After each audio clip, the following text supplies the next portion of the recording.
Hello everyone, welcome back to my channel. आज मैं आपको जो ड्रामा एक्सप्लेन करने जा रही हूँ वो एक कोरियन ड्रामा है जिसका नाम है I pick up the celebrity from a street. और मुझे लगता है कि आप लोगों को ये काफ़ी पसंद आएगा। और अगर आप मेरे चैनल पे नए आए हैं तो इस चैनल को सब्सक्राइब कीजिए और अच्छे लगने पे वीडियो को भी लाइक करें।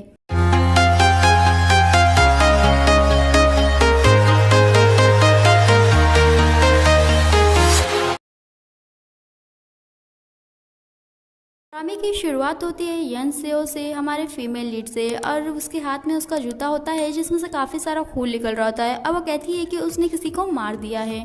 और तभी वो कहती है कि ये मारने पे जो फीलिंग है उसमें कुछ नहीं, बस वैसा लग रहा है जैसे वो अपने बचपन में कभी गुड़िया तोड़ दी थी तो उसकी मॉम क्या करेगी और कैसे डांटेंगी, बस ये वाला फीलिंग है।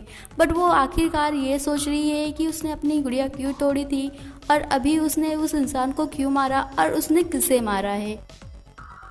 इसके बाद यूनसी अपने ऑफिस में होती है। उसे काफ़ी सारे मैसेजेस आते हैं जिसमें होता है कि उसका स्टूडेंट लोन ओवर ड्यू हो गया, उसका रेंट बाकी है और उसका क्रेडिट कार्ड का बिल भी बहुत ज़्यादा आया है। और ये सब देख के वो उदास हो जाती है। अपनी मॉम की वो बात सोचती है जहाँ पे उसकी मॉम ने कहा था कि वो उनके जैसे लाइफ ना जिए, एक अच्छी लाइफ जिए, बट एक्चुअली वो वैसे ही जी रही होती है। और ग्रेजुएशन के बाद भी अभी भी सिर्फ वो एक कॉन्ट्रैक्ट एम्प्लॉई है।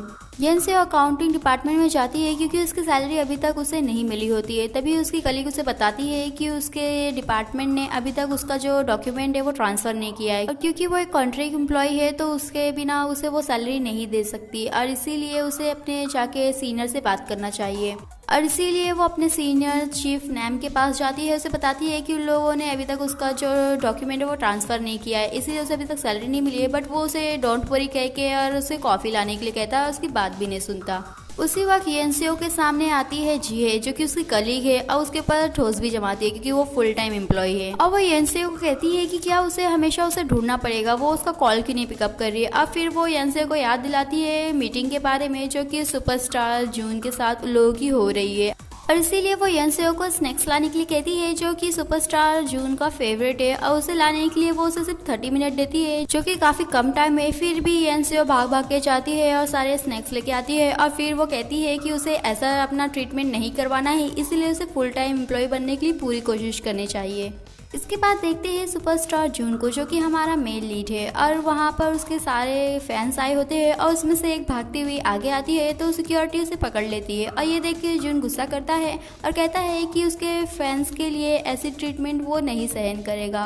और ये सुनकर तो उसके फैंस एकदम पागल हो जाते हैं और सोशल नेटवर्क पे वो काफ़ी सारा ट्रेंड भी करने लगता है। और तभी उसका जो मैनेजर है वो उसे बताता है कि उसे मीटिंग के लिए जाना है। अब वो कहता है कि वो मीटिंग पे नहीं जा रहा है, बट उसका मैनेजर उसे कहता है कि ये इंपॉर्टेंट मीटिंग है क्योंकि इसमें जो कमर्शियल कॉन्ट्रैक्ट है उसको रिन्यू करना है। बट वो नहीं मानता और कहता है कि अगर वो लोग कैंसिल नहीं करेंगे तो वो लोगों को बिना बताए कहीं गायब हो जाएगा। उसी वक्त जून का सीईओ वहाँ पर आता है और उसे कहता है कि वो मीटिंग में क्यों नहीं जा रहा। उसे मालूम है कि उसे ऐसा कोई काम नहीं है जो वो करना चाहेगा और इसीलिए उसे वो मीटिंग में जाना है, और वो ये एक सीईओ के तौर पे उसे बता रहा है। दूसरी तरफ देखते हैं येनसेओ को जहाँ पे वो थोड़ी परेशान होती है क्योंकि उसे पता चला है कि अगर जून ने अगर वो कॉन्ट्रैक्ट साइन नहीं किया है क्योंकि उसने वो प्रपोजल बनाया, अगर उसे पसंद नहीं आएगा तो उसका जो चांस है वो कम हो जाएगा फुल एम्प्लॉय बनने के लिए। बट उसका जो सीनियर है वो उसे कहता है कि उसे इतना वरी करने की ज़रूरत नहीं क्योंकि उसने सुना है कि जून को वो जो प्रपोजल है वो काफ़ी अच्छा लगा है। बट उसी वक्त उसकी जो कलीग है नायन वो उसे कहती है कि उसे यहाँ से बाहर जाना चाहिए क्योंकि वो कॉन्ट्रैक्ट एम्प्लॉय है तो वो मीटिंग में नहीं रह सकती है। और इसीलिए जो येनसेओ है वो थोड़ा गुस्सा कर रही होती है। और तभी वहाँ पर जो लाइट्स है वो ऑफ होने लगती है सर्किट की वजह से, और वहाँ से जून आ रहा होता है जिसे देख के वो तो एकदम मेस्मराइज हो जाती है और वो जून को देखते ही रह जाती है। इसके बाद जून कॉन्ट्रैक्ट देखता है और कहता है कि वो ये साइन नहीं करने वाला, वो रिन्यू नहीं करेगा अपना कॉन्ट्रैक्ट। और ये सुनकर तो उसका जो सीईओ है वो बौखला जाता है और कहता है कि वो ये सब क्या कह रहा है। और वो जो सेक्शन चीफ नैम है उसको कहता है कि वो थोड़ा सेंसिटिव हो गया है, इसी वजह से वो अभी ऐसी बात कर रहा है। और इसीलिए जो सीनियर है येनसेओ का वो कहता है कि लोगों को थोड़ा सा ब्रेक लेना चाहिए। जून उठ के जा रहा होता है तो उसका सीईओ से पकड़ता है और कहता है कि कहाँ जा रहा है। जून उसे बताता है कि वो वॉशरूम जा रहा है, बट वो उसके ऊपर यकीन नहीं करता है और उसके पीछे एक और शख्स को भेजता है। बट जून उसे चकमा देकर छुपते छुपाते वहाँ से भाग जाता है और वो डायरेक्टली येनसेओ के सामने आता है। और वो येनसेओ से पूछता है कि वहाँ पर जो डोर है वो कैसे खुलेगा। तो येनसेओ उसे बताती है कि वो तो आईडी से खुलेगा। और फिर जून उसे कहता है कि उसकी जो आईडी है वो उसके लिए उससे डोर खोले। अब वो जा रही होती है बट फिर वो कहती है कि वो यहाँ पर कोया कॉफ़ी के रिन्यूअल के लिए आया था, तो क्या उसने वो कॉन्ट्रैक्ट किया। जून उसे कहता है कि वो कॉन्ट्रैक्ट साइन नहीं कर रहा है, तो यूनसेओ कहती है कि क्या उसे प्रपोजल अच्छा नहीं लगा, कौन सा पार्ट अच्छा नहीं लगा। अब वो उसे देखता है और कहता है कि क्या उसने वो प्रपोजल बनाया था। और फिर वो कहता है कि ये सब बात करना वो छोड़े और उसके लिए वो डोर खोल दे। बट तभी वहाँ से आवाज़ आ रही होती है कि लोग जून को ढूंढ रहे हैं और वो चिल्ला रही होती है कि जून वहाँ पर है। इसीलिए जून उसका मुंह बंद करता है और उसका आईडी लेके जाता है डोर खोलने। बट आधे दूर पर ही वो रुक जाता है क्योंकि जो यूनसेओ है उसके गले में अभी तक वो रहता है। अब वो आगे नहीं आ रही होती है, इसलिए वो चाहता है उतार के लेके जाता है। तो नेक्स्ट मोमेंट पे यूनसेओ उसे पकड़ लेती है और आगे नहीं बढ़ने दे रही होती है, इसीलिए वो अपने बॉटम से उसे हिट करता है और आगे जाता है। तो नेक्स्ट मोमेंट में यूनसेओ उसके पैर के पास होती है और उसे रोक रही होती है और कहती है कि अगर वो जाएगा तो वो उसे उसके ऊपर से जाना पड़ेगा। तो जॉन लिटरली उसके ऊपर से ही चले जाता है और साथ में उसके मुंह पे उसका जो आईडी है वो फेंक देता है। नेक्स्ट सीन में यूनसेओ का सीनियर उसे डांटते हुए कहता है कि उसे जून को और देर तक पकड़ के रखना चाहिए था। और फिर वो कहती है कि उसने तो पूरी कोशिश करी थी, बट वो उसकी बात नहीं सुनता है और लास्ट में उसमें ब्लेम डाल देता है कि वो प्रपोजल उसका था। हालांकि उस सभी को उसने यही कहा था कि वो प्रपोजल उसने खुद ने बनाया है, बट अभी वो फेल हो रहा है तो वो यूनसेओ के ऊपर नाम डाल देता है। और लास्ट में वो यूनसेओ से कहता है कि अगर ये बात ऊपर तक पहुंची तो उसका जो चांस है फुल एम्प्लॉय बनने का वो पूरा खत्म हो जाएगा। इसके बाद यूनसेओ अपनी मॉम को कॉल करती है और कहती है कि उसने जो कहा था क्या उन्होंने पार्सल किया। उसकी मॉम कहती है कि हाँ, उसने अच्छे से क्वालिटी वाले वो लेके आए, सुखाए और उसे पैक करके भेजा भी दिया है, उसे मिल भी जाएगा थोड़ी देर में। थोड़ी देर के बाद यूनसेओ को कॉल आता है पैकेज वाले का और वो उसे बताता है कि उसने उसका जो पैकेज है वो उसके नेबर को दे दिया है, जो कि थोड़ा नॉर्मल टाइप का दिखता है और थोड़ा लंबा सा है। और फिर ये सुनते ही वो भागते हुए जाती है और तभी उसका जो नेबर है गुक इन वो वहाँ आता है और उसका वो पैकेज देता है। और वो यूनसेओ से कहता है कि उसे लगा था कि उसके लिए अर्जेंट है इसलिए वो देने आ गया है। बट जब यूनसेओ डिब्बा खोलती है तो उसे दिखता है कि उसमें से 5 पीस गायब है। और वो पूछती है तो वो बताता है कि वो उसने खा लिया है, जिसमें से 2 उसने खाया है इसलिए क्योंकि उसने वो पैकेज एक्सेप्ट किया और 3 इसलिए क्योंकि उसने वो उसके पास लेके आया है। तभी देखते हैं कि जो यूनसेओ है वो अपने सीनियर को वो देती है और उसके अंदर जहाँ पे 5 खाली था वहाँ पर वो चॉकलेट बॉल्स रख देती है और उसे कहती है कि ये कोलैबोरेशन है इसीलिए वो 5 वहाँ पर है। उसका सीनियर उसकी बात मान लेता है और वो खाते हुए कहता है कि उसने कुछ ज्यादा ही उसे डांट दिया था और उसे अभी टेंशन लेने की जरूरत नहीं है, वो उसका टेक केयर करेगा। बट तभी वहाँ पर उसका सीईओ आता है और लोगों से पूछता है कि उन लोगों का जो कॉन्ट्रैक्ट है वो क्यों नहीं हुआ। नेक्स्ट मोमेंट में यूनसेओ ड्रिंक कर रही होती है, जी अपने सीनियर को कहती है कि इस बार तो वो यूनसेओ का नाम लेके बच गया है। और तभी उसका सीनियर यूनसेओ से कहता है कि उन लोगों के कंपनी में जो कुछ भी है वो अपने सोशल नेटवर्क पे शेयर ना करे। यूनसेओ कहती है कि वो इसीलिए क्योंकि उसने अपना जो अथॉरिटी यूज करके उसे निकालवाया है, इसीलिए वो उसकी सच्चाई पता चल जाएगी। और तभी वो आके बैठी दोनों के ऊपर भी गुस्सा करती है क्योंकि एक उसे काम करवाती थी और दूसरी जो थी वो उसके बॉयफ्रेंड के साथ वेकेशन पे जाने में उसने हेल्प किया था और फिर भी वो यूनसेओ के साथ ऐसा की है। और तभी वो अपने जो उसका सीनियर है उसके ऊपर फेस पे पानी मार देती है। बट जब देखते हैं तो वो ये सब कुछ सिर्फ सोच रही होती है। नेक्स्ट मोमेंट देखते हैं बहुत ज्यादा पी हुई यूनसेओ को और उसके सामने कोई चल रहा होता है और उसे लगता है कि वो उसका सीनियर है। और वो सारी बातें याद करती है और उसे काफी गुस्सा आ रहा होता है और वो सोचती है कि क्यों ना वो बदला ले। और इसीलिए वो अपना जूता निकालती है, दौड़ के उछल के उसे बहुत जोर से मारती है और उसके जो सामने था उसके सर से खून निकलने लगता है। बट तभी उसे अपने सीनियर की आवाज आती है और वो सोचती है कि जब उसका सीनियर वहां पर है तो उसने किसे मारा है। और वो थोड़ा जाके देखती है तो वहां पर होता है सुपरस्टार जून। और तभी वो उसे उठाने की कोशिश करती है बट वो उठता नहीं है। और फिर वो उसका खून देखती है और डर के वहां से सब कुछ लेके अपना सामान भागने लगती है। भागते वो किसी चीज से टकरा जाती है और गिर जाती है। जब वो देखती है तो वहां पर उसके सामने जून होता है। अब वो ये देख के डर जाती है बट वो देखने पर पता चलता है कि वो कटआउट है। फिर भी वो काफी घबरा रही होती है। उसी वक्त उसका सीनियर का कॉल आता है। वो पूछता है कि वो है कहाँ। वो लोग राउंड 2 के लिए बैठे हैं और जी है उसे उसकी आईडी जो है कंपनी वाली वो रिटर्न करने के लिए कहती है क्योंकि अभी वो तो जॉब से निकल चुकी है। ऐसे वो चेक करती है तो मगर उसके पास वो आईडी होती नहीं। तो वो वापस जून के पास जाती है, चेक करती है तो उसकी आईडी वहीं पर पड़ी होती है। वो अपनी आईडी लेती है और वहां से निकल रही होती है। और तभी वहां पर एक आदमी आता है और कहता है कि क्या वहां पर कोई गिर के पड़ा हुआ है। उस आदमी को देख के यूनसेओ थोड़ी और डर जाती है बट वो आदमी कहता है कि उसका जो बॉयफ्रेंड है लग रहा है कुछ ज्यादा ही पी लिया है। और इससे थोड़ा उसे राहत आती है और वो कहती है कि हाँ वो ऐसा ही हुआ है।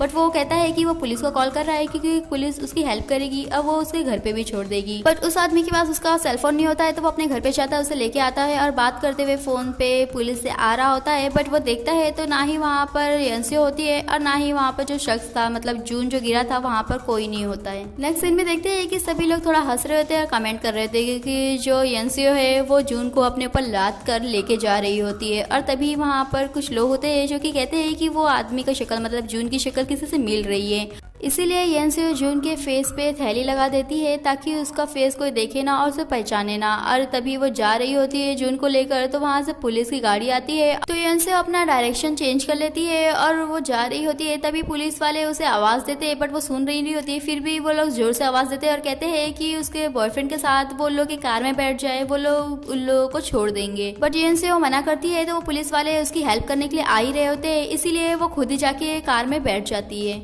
तभी पुलिस वाले उसे कहते हैं कि उसका जो बॉयफ्रेंड है वो काफ़ी हैंडसम है। और फिर एक पुलिस वाला उसे कहता है कि वो किसी सेलिब्रिटी जैसा दिखता है। और तभी वो जून का नाम लेता है, जिसे सुनकर वो थोड़ा घबरा जाती है। और फिर वो कहता है कि उसने तो काफ़ी बार सुना होगा कि उसका बॉयफ्रेंड सुपरस्टार जून जैसा दिखता है। इसके बाद एक पुलिस वाला रेडियो चालू करने के लिए कहता है और फिर रेडियो पे शो आ रहा होता है जिसमें जून का जो फ्रेंड है मीर वो होता है। और रेडियो जॉकी उसे जून को कॉल करने के लिए कहती है।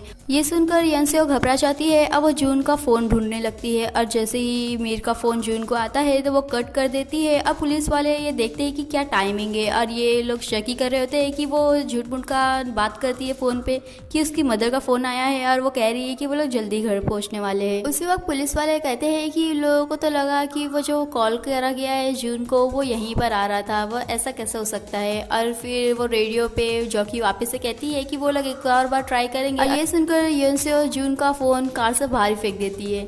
इसके बाद यंसियो जून को अपने घर ले आती है। अब वो उसे उठाए हुए काफ़ी थक जाती है और तभी वहाँ पर उसका नेबर आता है गुकिन, और वो उससे पूछता है कि वो कौन है। और फिर वो उसे झूठ कहती है कि वो उसका कजिन है, उसने ज़्यादा पी लिया था तो वो उसे ऐसे ही कैरी करके लेके आई है। ये सुनकर गुकिन वहाँ से जा रहा होता है, बट वो फिर रुक जाता है और जून की तरफ अपनी उंगली दिखाता है। और ये देख कर तो यंसियो घबरा जाती है कि उसे लगा कि उसने जून को पहचान लिया है। बट गुकिन कहता है कि अगर वो 3000 वॉन उसे देगी तो वो कमरे के अंदर तक उसे रख सकता है। बट यंसियो कहती है कि इसकी कोई ज़रूरत नहीं है, वो यहाँ पर ही सोएगा, बस उसे सिर्फ ब्लैंकेट की ज़रूरत है, वो ठंड सहन कर सकता है। नेक्स्ट मोमेंट में यंसियो जून को घसीटते हुए कमरे के अंदर लेके जाती है और काफ़ी थक चुकी होती है और वो भी वहीं पर सो जाती है। और जब वो सुबह उठती है तो उसे याद आता है जून के बारे में, और वो देखती है तो वहाँ पर जून होता नहीं है। और फिर वो ढूंढ रही होती है तो वहाँ पर पुलिस वाला आता है और उसे अंडर अरेस्ट कहता है। बट देखते हैं तो ये यंसियो का सपना होता है। अब वो उठती है और कहती है कि ये कितना डरावना सपना था। अब वो सोचती है कि उसने ऐसा कुछ नहीं किया है और ना ही उसने जून को मारा है। बट फिर उसे ये दिख जाता है जून का पैर, जो कि उसने रात में उसे अंदर ढकेला था तो वो बाहर रह गया था। और जून का पैर देखने के बाद वो कहती है कि सच में उसने किसी को मार दिया है। और फिर ये कह के वो काफ़ी रो रही होती है और वो कहती है कि उसने जो क्राइम किया है उसका भरपाई तो उसे करना ही होगा। बट फिर वो रोने लगती है क्योंकि अगर वो जाएगी और कन्फेस करेगी तो उसे जेल में डाल दिया जाएगा और उस पर रेड लाइन भी बन जाएगी, जिसका मतलब है कि वो उसे कहीं अच्छे से जॉब नहीं मिलेगी और ना ही कोई उसे शादी करेगा। और इसी के साथ उसकी मॉम का उसे कॉल आता है। अब उसकी मॉम उसे पूछती है कि क्या उसके सीनियर को उसने गिफ्ट दिया, क्या वो अभी फुल एम्प्लॉय बन गई है। बट वो अपनी मॉम को कुछ बताती नहीं है और उन्हें बाय कह देती है और फ़ोन कट कर देती है। और उसके बाद वो खूब ज़ोर से रोती है क्योंकि उसकी मॉम का जो फेवरेट एक्टर है जो कि जून है वो उसने उसे ही मार दिया है। नेक्स्ट मोमेंट में यंसियो 2 सेरेमनी प्रिपेयर करती है क्योंकि उसे मालूम नहीं है कि जून क्रिश्चियनिटी मानता है या बुद्धिज़्म, इसलिए उसने इनकेस दोनों को प्रिपेयर करके रखा है। अब वो जून से माफ़ी भी मांगती है क्योंकि उसने ये जानबूझ के नहीं किया है। अब उसे अपना जो क्राइम किया है वो कन्फेस करना है, बट वो अपनी मॉम की वजह से नहीं कर सकती। वहीं दरमियान दूसरी तरफ देखते हैं सेरा को, जो कि जून की गर्लफ्रेंड है। अब वो चीख के चिल्ला के पूछ रही होती है कि जून कहाँ पर है। तभी वहाँ पर सीओ आता है और उसे बात करने के लिए कहता है।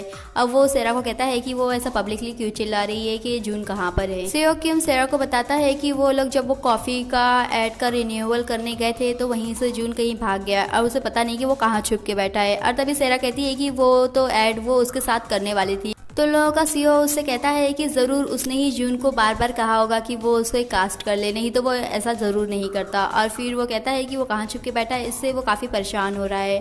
और तभी वहाँ पर मीर आता है और वो कहता है कि क्या अभी तक उसे जून नहीं मिला है। सीओ की मीर को कहता है कि जो नेक्स्ट अपॉइंटमेंट है जून की उसमें वो जाए, वैसे भी वो अभी कुछ कर नहीं रहा है। ये सुनकर तो मीर थोड़ा अपसेट होता है क्योंकि उसे सेकेंड ऑप्शन की जगह वो चूज़ कर रहा है। इसके बाद देखते हैं येनसेओ को, जहाँ पर वो इंटरनेट पे सर्च कर रही होती है कि जो बॉडी है उसे डिस्पोज कैसे करा जाए। अब वो सारे तरीके देख के तो खुद ही डर जाती है, बट वो कहती है कि उसे ऐसा करना ही होगा। और फिर वो देखती है तो वहाँ पे रहता है कि वो माउंटेन में लेके जाके उसे दफना सकते हैं, बट फिर वो सोचती है कि वहाँ पर लेके कैसे जाएगी वो। और फिर देखती है कि ओशन में भी उसे फेंक सकते हैं, बट वो कहती है कि वो जाएगी तो लोग उसे पकड़ लेंगे। और तभी उसे लास्ट ऑप्शन अच्छा लगता है, जो कि है केमिकल का। और देखते हैं तो वो ढेर सारा केमिकल जमा करके रखती है और जाती है जून को देखने के लिए। बट फिर देखती है तो वहाँ पर जून होता नहीं है। वो यहाँ वहाँ भाग के देखती है कि जून कहाँ पर गया है, तभी उसके कंधे पे कोई हाथ रखता है। तो येनसेओ मुड़ के देखती है तो वहाँ पर होता है जून, और जून उसे पूछता है कि वो कौन है। और येनसेओ जून को देख के काफ़ी ज़ोर से चिल्लाती है, और ये चिल्लाना देखकर जून भी जोर से चिल्लाता है। अब वो दोनों ही चिल्ला रहे होते हैं। और आज का हमारा ये वीडियो यहीं पे फिनिश होता है। फिर मिलेंगे नेक्स्ट पार्ट में। वीडियो अच्छी लगे तो चैनल को सब्सक्राइब करें, वीडियो को लाइक करें और कमेंट करके बताएं। और आगे जानने के लिए स्टे ट्यून्स।